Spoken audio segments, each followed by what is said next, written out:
Welcome to BuySpares. In this video we will show you how to replace the soap drawer front on a Kenwood washing machine. Before fitting any electrical equipment, you must ensure that the appliance is first disconnected from the mains.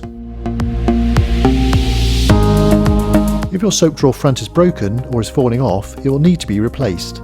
Start by pulling the soap dispenser out, pushing the catch at the back and pulling forward to release and remove it. The soap drawer front unclips from the dispenser underneath. Use a flat blade screwdriver to push the clips forward to release the drawer front and lift off. Grab your new drawer front and place into position so it's lined up with the dispenser. You can now clip it together and put it back into the machine. And there we have it, one soap drawer front replaced on a Kenwood washing machine.